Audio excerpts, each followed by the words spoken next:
Olá, bem-vindos à nossa aula número 113.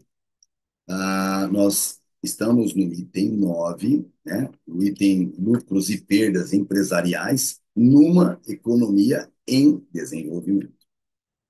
Bom, nós explicamos a questão de lucros e perdas empresariais, papel do empresário, inclusive, e de como quem ganha no final do dia, porque o lucros e perdas empresariais numa economia em desenvolvimento, essa economia em desenvolvimento, ela é transitória, nós vimos isso, e sempre tendente à economia estacionária, assim como a de perdas, obviamente.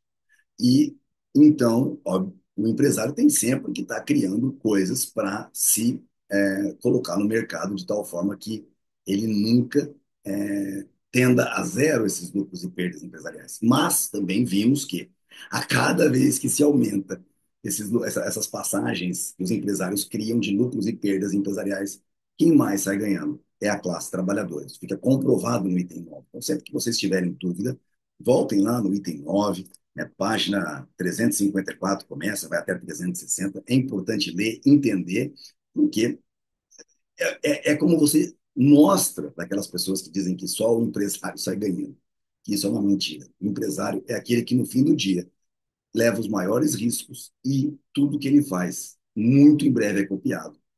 Há uma migração de capital quando ele está ganhando, que vai fazer com que tudo tenda a uma estabilização, ou seja, um 0 a 0 no lucro e perdas empresariais e uma economia estacionária. A condenação moral do lucro é o subitem que nós vamos tratar agora. Condenação moral do lucro, o subitem do item 9. Como nós estamos fazendo sempre, nós vamos abrir, obviamente, o texto no PDF, porque fica mais fácil para vocês acompanharem daqui. O lucro advém do ajuste da utilização dos fatores de produção materiais e humanos às novas situações. Então, nós vamos começar a discutir, né, a condenação moral do lucro. Olha que coisa, que empresário capitalista burguês só pensa no lucro. É isso que nós temos que ver agora. É precisamente as pessoas a quem tal ajuste da produção favorece os trabalhadores e os consumidores, que, competindo entre si e pagando preços que superam os custos incorridos pelo vendedor, geram os lucros. Então, é precisamente as pessoas a quem tal ajuste da produção favorece. Então, o lucro advém do ajuste da utilização dos fatores de produção materiais e humanos para as novas situações. E é precisamente as pessoas a quem esse ajuste da produção favorece que, competindo entre si e pagando os preços que superam os custos incorridos pelo vendedor, geram os lucros. O lucro empresarial não é uma recompensa assegurada pelo cliente ao fornecedor que lhe serviu melhor do que outro fornecedor indolente e rotineiro. É o resultado da avidez dos compradores em sobrepujar outros compradores que estão igualmente ansiosos em adquirir uma parte dos bens cuja oferta é limitada. A quantidade de bens ofertados no mercado é limitada. Os dividendos das companhias são comumente chamados de lucros. Na realidade, são juros sobre o capital investido, mais uma parte dos lucros que não são reinvestidos nas empresas. Então, o Mises já está deixando claro aqui o que são os dividendos das companhias que pagam na Bolsa. Então, são comumente chamados de lucro, mas na realidade não são só isso.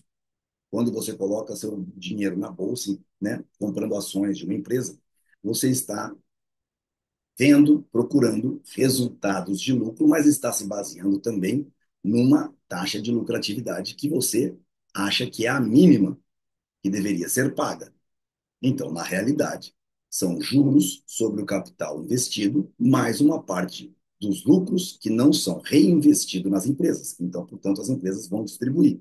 Então, essa é a correta definição econômica de dividendos.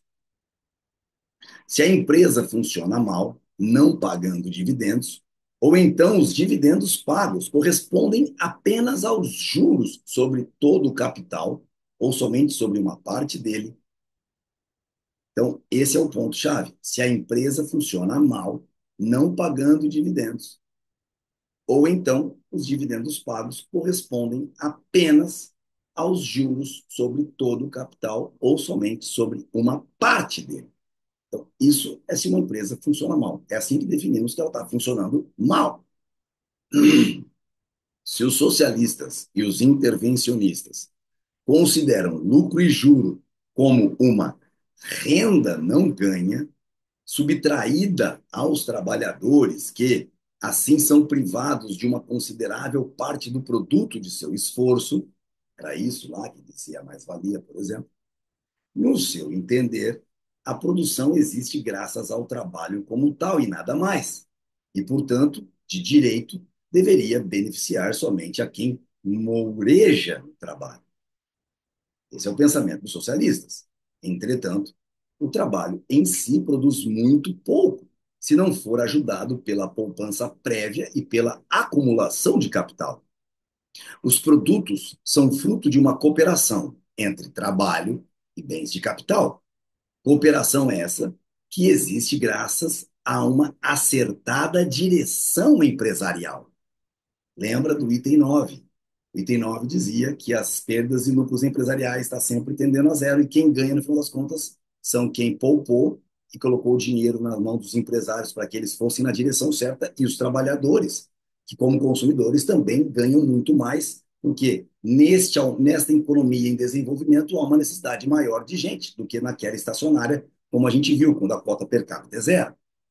Ora, os poupadores, cujas economias constituem e mantêm o capital, e os empresários que conduzem este capital para a utilização que melhor serve ao consumidor, não são menos indispensáveis ao processo de produção do que os trabalhadores. Não tem sentido atribuir todo o valor gerado ao aporte do trabalho e silenciar quanto à contribuição dos que aportam capitais e ideias empresariais. O que produz objetos úteis não é o esforço físico em si, mas o esforço físico adequadamente dirigido pela mente humana para a consecução de objetivos específicos. Assim, quanto maior, com o avanço do bem-estar geral, for o papel dos bens de capital, e quanto mais eficiente for sua utilização na cooperação dos fatores de produção, mais absurda se torna a glorificação romântica da simples realização de trabalhos manuais de rotina. Os maravilhosos melhoramentos econômicos dos últimos 200 anos foram conseguidos graças aos capitalistas que proveram os necessários bens de capital a uma elite de técnicos e empresários. A grande maioria dos trabalhadores manuais foi beneficiada por mudanças que não só eles não provocaram, como também frequentemente tentaram impedir. E assim a gente encerra este subitem, né, a condenação moral do lucro, que é aquela coisa que todo jovem, né, todo socialista de iPhone vem, vez ou outra, nas nossas redes sociais condenar. Tá certo? Temos mais um subitem dentro deste item 9. Vamos a ele. Próxima aula.